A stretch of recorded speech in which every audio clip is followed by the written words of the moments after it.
Hi, this is Patrick from Yoga Garden. If you've watched any of our videos, you know that we do some pretty intense postures that require a lot of strength and stamina to pull off. But we also understand how hard you work. Some days, after dealing with all the pressures of modern life, all the deadlines, all the worry, you just don't have it in you to perform those strenuous asanas. But we're here to help with a collection of low power poses, meaning poses that require little or no muscle power to be executed correctly. This is our in-house relaxation expert, Kazue. You can take the poses in this video individually or run them all together as we show for a kind of no-power lesson. What you will need is some kind of soft pillow and a firm bench. The edge of your bed will also work. So let's get started with the lower body first. One of the easiest ways to relax your lower body without using a lot of muscle is to simply place your legs in the air with support from the wall and legs in the wall pose. Now you can see how Kazue is starting this pose from their side. This is the best way to establish a strong connection with the wall. If you try to scoot up from the front, it's just really uncomfortable and you don't get quite as tight a connection. By having an aligned body in an L shape, you're teaching your hips good alignment and you're also getting the maximum benefit of gravity working on the legs. After a few minutes in the first variation, you can try this one. By lightly pushing on your knees, you'll get a very gentle groin stretch. And finally, Upavishta on the wall is a great pose. You don't need any kind of power, just let your legs and gravity do the work, while you work on truly relaxing the whole of your body. This is a great pose that I think I invented, I haven't seen it anywhere else. You cross your leg and gently slide down the other leg. What you're doing is basically an upward pigeon pose, but you're using the wall instead of your own power. It's a great stretch for your gluteus.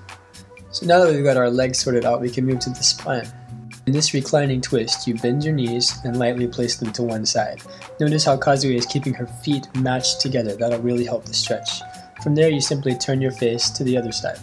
This is a great pose, but I like to mix it up sometimes, give it some more power by inverting it, turning the chest down to the floor like this.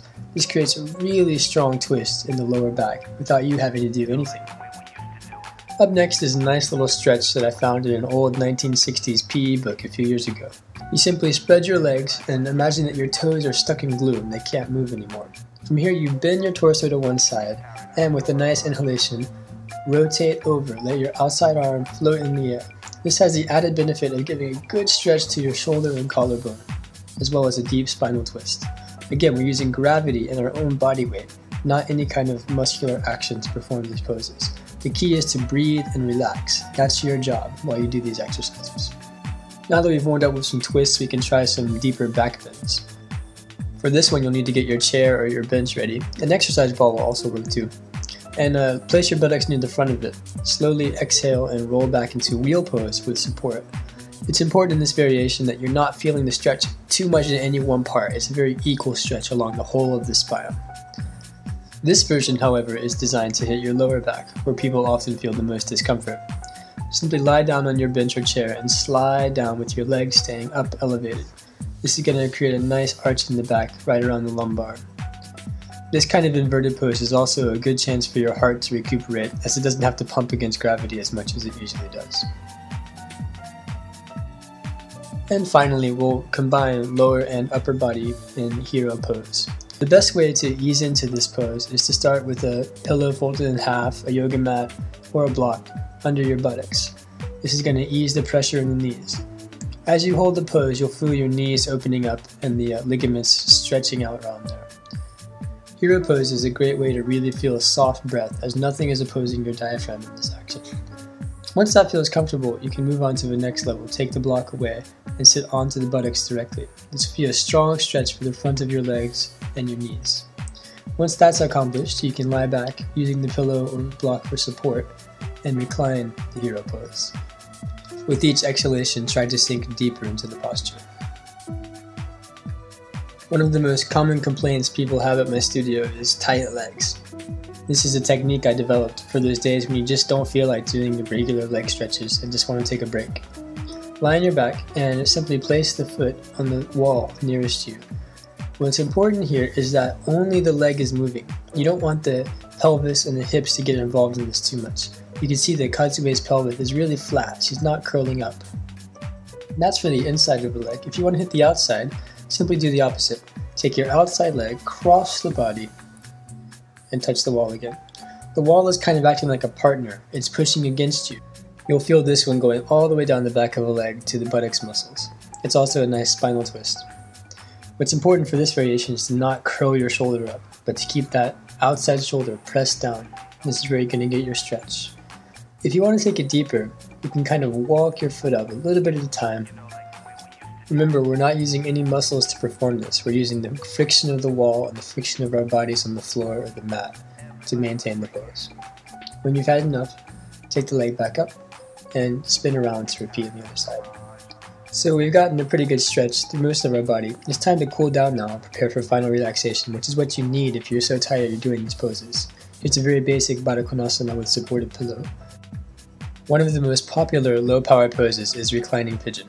From table, put the arch of one foot into the knee of the other leg and slide that leg back. Instead of puffing out our chest like usual, we're just going to relax this pose onto something soft. What's important is to really relax your shoulders, not stack the pose up on the elbows, but melt into the pose. Along the same lines is this variation of tortoise. We're really not going to push it this time. We're just going to place the hands by the feet and sink into the pose. We're going for low power, low energy, forward bends to cool you down, relax the brain. One of my favorite tricks is to put a pillow or a block under your chin as you do a forward bend. This has the effect of somehow relaxing the entire back. For some reason, having something supporting you just a little bit lets your body feel safe and open up and really come down to a level that's appropriate for sleep or deep relaxation. Now we should probably finish our little class here with some kind of inversion, but we don't want to do anything tough like a headstand or a shoulder stand. So we're just going to go straight into plow pose, lifting the legs over the face, lightly touching the floor if you can. If this version doesn't feel comfortable or your feet aren't touching the floor, feel free to put them on an elevated surface such as the bench or the edge of a bed.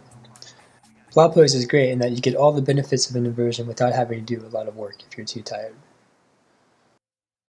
Every yoga session should end with relaxation.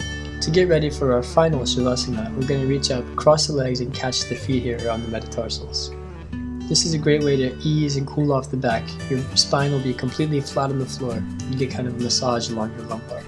To make it deeper and stretch the legs, simply keep the hands and point the knees forward, flattening out at the front of the body.